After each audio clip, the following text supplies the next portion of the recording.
ప్రస్తుతం మనతో పాటు స్టేషన్ గన్పూర్ బీఆర్ఎస్ పార్టీ నాయకులు ఉన్నారు. మనోజ్ రెడ్డి గారు రీసెంట్ గా కూడా మీరు అరెస్ట్ కావడం 16 రోజులు జైలుకి వెళ్ళడం అనేది కూడా జరిగింది కదా.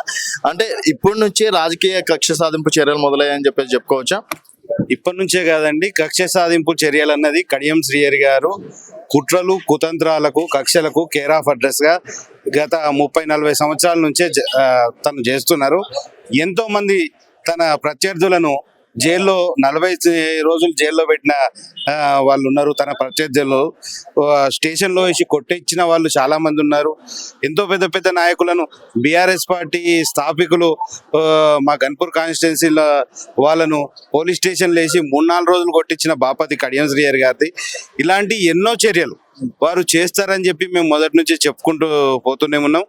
ఇలాంటి వాటికి అన్నిటికీ ఆయన కేర్ ఆఫ్ అడ్రస్. ఆయన చెయ్యకపోతే వింత కానీ చేసిండంటే అది పెద్ద కొత్త విషయం ఏం కాదు.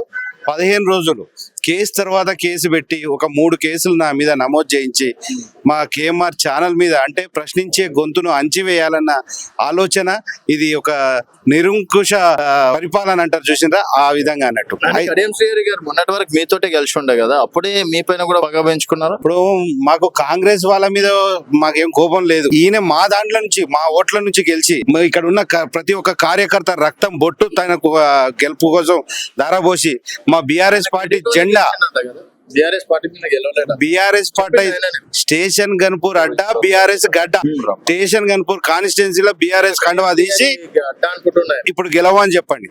ఆయనకు గెలిచే అవకాశం ఉంటే ఇప్పుడు రాజీనామా చేసే దమ్ముంటే అసలు సర్పంచ్ ఎలక్షన్స్ పెట్టలేని దుస్థితిలో కాంగ్రెస్ ప్రభుత్వం ఉంది.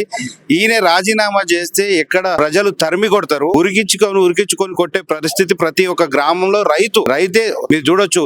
మీరు ఏ రైతు ముందట మైకి పెట్టినా కూడా ఇలా మేము కార్యకర్తలం కాదు కడియం శ్రీహరిని విమర్శించేది తిడుతున్నారు, ఒక అడ్డమైన బూతులు తిడుతున్నారు. అవి ఆయన చెవులకు ఎవరండి కడియం శ్రీహరి గారు లేదండి. ఇప్పుడు మీరు సబ్ జైలుకి వచ్చి జనగాం సబ్ జైలుకి వచ్చేది ఉంటే ఆడ బాధితులు ఉంటారు.